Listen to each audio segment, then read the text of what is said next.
નમસ્કાર મિત્રો આજે તમારી સમક્ષ સુંદર મજાનો વિષય છે। સૌથી પહેલા જે વિષય ઉપર ચર્ચા કરવા જઈ રહ્યા છે એ એકાદશી છે।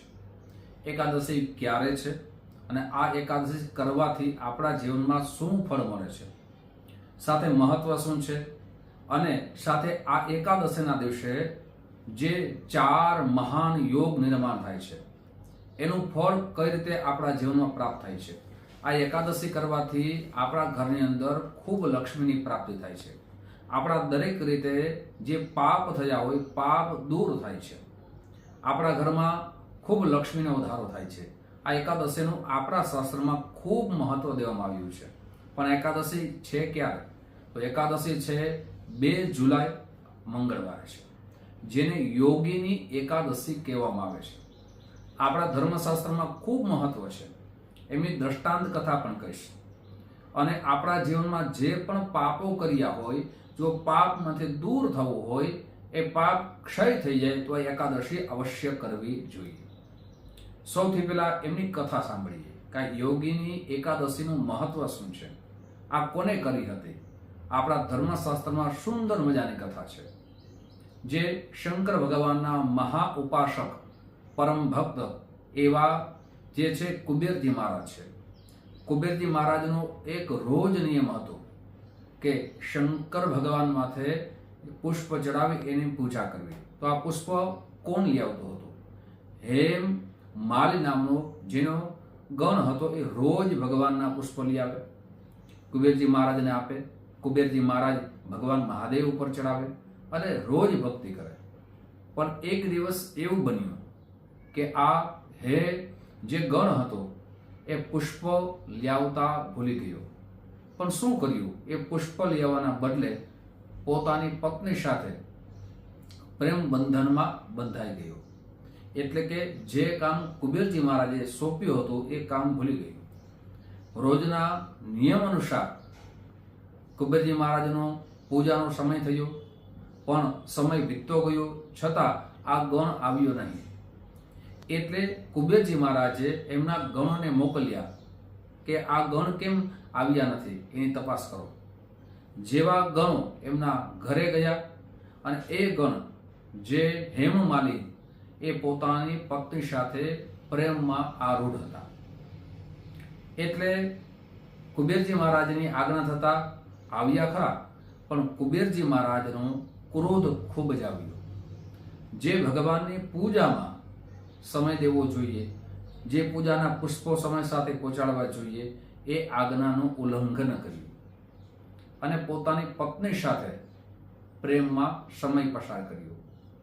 પ્રેમ કરવો જોઈએ પત્ની સાથે, પણ અમુક આપણા ધર્મશાસ્ત્રમાં અમુક સમયની મનાઈ રાખી છે, જેનાથી પાપ વધે છે। હવે કુબેરજી મહારાજે એમને શાપ આપ્યો, જાઓ તમે તમારા પત્નીથી વિમુખ થઈ જાઓ અને રોગિષ્ઠ બનો।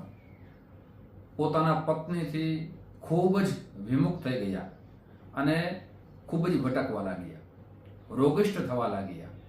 હવે રોગિષ્ઠ થવા લાગ્યા, પણ સાથે સાથે એમની જે યાદ શક્તિ હોય ધીમે ધીમે ક્ષીણ થવા લાગી।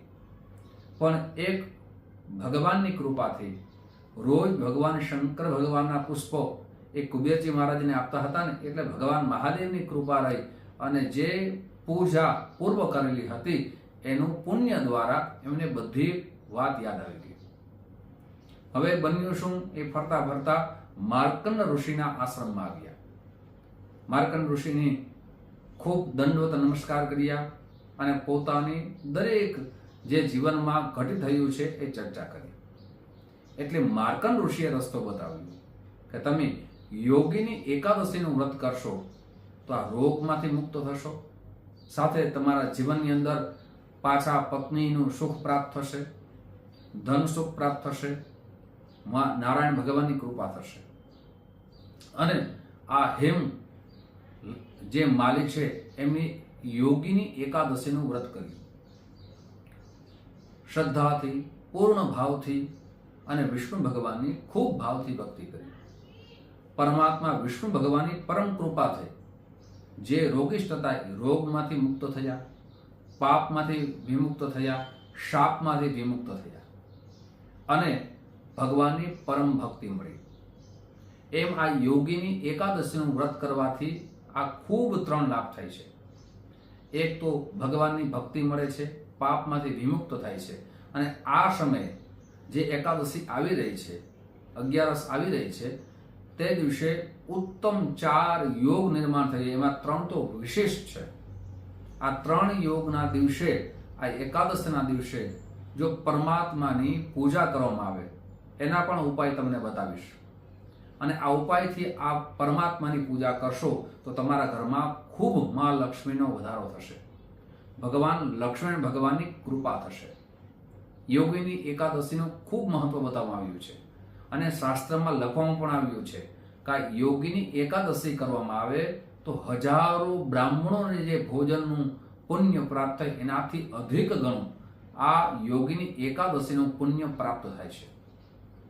આપણે જીવનમાં એકાદશી કરીએ તો ભગવાનના ચરણોની ભક્તિ પણ મળે અને મુક્તિ પણ મળે છે. હવે આ 3 યોગ કયા છે વિશેષ? એક યોગ તો છે, 3 યોગ વિશેષ છે. અને આ દિવસે શું ભગવાનની પૂજા કરવી જોઈએ, આપણી સમક્ષ વિસ્તાર રાખવું તે પહેલા એક નમ્ર પ્રાર્થના છે. મારા નવા મિત્રો આ વિડીયો જોઈ રહ્યા છો, મિત્રો આ વિડીયો તમને ગમે તો જરૂર ને જરૂર લાઈક કરજો, તમારા મિત્રોમાં શેર કરજો, સાથે કોમેન્ટ બોક્સમાં ઓમ નમો ભગવતે વાસુદેવાય આ મંત્ર જરૂર લખજો. સાથે મિત્રો, જે પણ વ્રત કથાઓ અને વિશેષ ચર્ચાઓ કરીએ છીએ, એમ આપણે આપણા જીવનમાં આપણા ગ્રહોની સ્થિતિ જાણવી હોય કે કયા ગ્રહો શુભ છે, કયા ગ્રહો અશુભ છે, તો અહીં નીચે નંબર આપવામાં આવ્યા છે. આ નંબરમાં આપ સંપર્ક સાધી શકો છો. જ્યોતિષ જોવાનો સમય, સંપર્ક કરવાનો સમય, SMS કરવાનો સમય સવારે 10 વાગ્યાથી લઈ બપોરના 1 વાગ્યા સુધી છે, સાંજે 5 વાગ્યાથી લઈ રાત્રે 9 વાગ્યા સુધી છે. મારી ઓફિસ જામનગરમાં છે. આપ જામનગરથી ખૂબ દૂર રહેતા હો તો તેના માટે ઓનલાઈનની વ્યવસ્થા સુંદર રાખી છે. આ જન્મકુંડલી બતાવવા માટેની ઓનલાઈનની વ્યવસ્થા રાખી છે, જેમાં આપનું નામ, જન્મ તારીખ, જન્મ સમય, જન્મ સ્થળ આ બધું મોકલી આપશો. સુનિશ્ચિત દક્ષિણા મોકલી આપશો એટલે આપને કુંડળી બનાવી આપને મોકલવામાં આવશે. કુંડળી વિશે દરેક પ્રકારની માહિતી આપને દેવામાં આવશે. આપની જન્મ પત્રિકા પ્રમાણે આપને શાસ્ત્રોક્ત ઉપાય બતાવવામાં આવશે, સરળ ઉપાય બતાવવામાં આવશે, જેનાથી આપનું જીવન સુખમય, આનંદમય, પ્રગતિમય બની શકે. મિત્રો, આપની પાસે જન્મ તારીખ ન હોય, જન્મ સમય ન હોય તો જન્મ કુંડળી બનતી નથી. તેના માટે રૂબરૂ ફોન કરીને આવવાનું રહેશે. મિત્રો, હવે આ 3 યોગ કયા વિશેષ છે? સૌથી પહેલા તો આ દિવસે વ્યતિપાત યોગનું નિર્માણ થાય છે. આપણા ધર્મશાસ્ત્રમાં વ્યતિપાત યોગના દિવસે જે પણ દાન કરવામાં આવે એનું અનેક ગણું પુણ્ય આપણા જીવનમાં પ્રાપ્ત થાય છે. જેમ સંક્રાંતિ આવે અને જે પણ પુણ્ય આપણે કરીએ એનું અનેક ગણું પુણ્ય પ્રાપ્ત થાય, એમ વ્યતિપાતી યોગ હોય તો તેનું પણ અધિક ગણું પુણ્ય આપણા જીવનમાં પ્રાપ્ત થાય છે. સર્વસિદ્ધિ યોગ છે, એટલે કે આ દિવસે આપણે વિષ્ણુ ભગવાનની પૂજા કરવાથી, માં લક્ષ્મીની પૂજા કરવાથી આપણા ઘરમાં લક્ષ્મીનો વધારો થાય છે. આ દિવસે કેવડાના પુષ્પો ભગવાનને અર્પણ કરવા, શાલિગ્રામ ભગવાનની ઉપર 1000 તુલસીના પત્રો અર્પણ કરવા, સાથે શાલિગ્રામ ભગવાનની સામે બેસી વિષ્ણુ સહસ્ત્રના પાઠ કરવા, સાથે શ્રી સૂક્તના પાઠ કરવા. આપને જો આ વિષ્ણુ સહસ્ત્ર ના આવડે, શ્રી સૂક્ત ના આવડે તો સાંભળવાનું પણ એટલું પુણ્ય મળે છે. ઓમ લક્ષ્મી નારાયણા ભ્યામ નમઃ આ મંત્રની 11 માળા કરો. આપણા ઘરમાં લક્ષ્મીનો વધારો અવશ્ય થશે. આ દિવસે કરવાથી કોઈ પણ કાર્ય સિદ્ધિની પ્રાપ્તિ થાય છે. સાથે ત્રીજો ત્રિસ્પૃહ યોગ નામ નિર્માણ થાય છે. ધૃતિ યોગ પણ નિર્માણ થાય છે. આ યોગોમાં એકાદશીનું વ્રત, આ પૂજાઓ સાથે આપણા ઘરમાં લક્ષ્મણ ભગવાનનું બંનેની સાથે મૂર્તિ હોય અને બંને ઉપર આ ભગવાનની ઉપર મધથી અભિષેક કરો અને સાથે વિષ્ણુ સહસ્ત્રનો પાઠ અને શ્રી સૂક્તનો પાઠ બંને એક વાંચન કરો. આપણા પર ભગવાનની કૃપા અવશ્ય થશે. મિત્રો, આ એકાદશીનું મહત્વ બતાવવામાં આવ્યું. આ ઉપાયો અને આ યોગની દરેક વિશેષ ચર્ચાઓ કરી છે. આપ જે માધ્યમથી આ વિડીયો જોઈ રહ્યા છો યુટ્યુબના માધ્યમથી વિડીયો જોઈ રહ્યા છો તો અમારા આ ચેનલને સબસ્ક્રાઇબ જરૂર કરી લેજો. સાથે ફેસબુકના માધ્યમથી વિડીયો જોતા હો તો અમારા પેજને ફોલો કરી લેજો. ફરીથી મળશું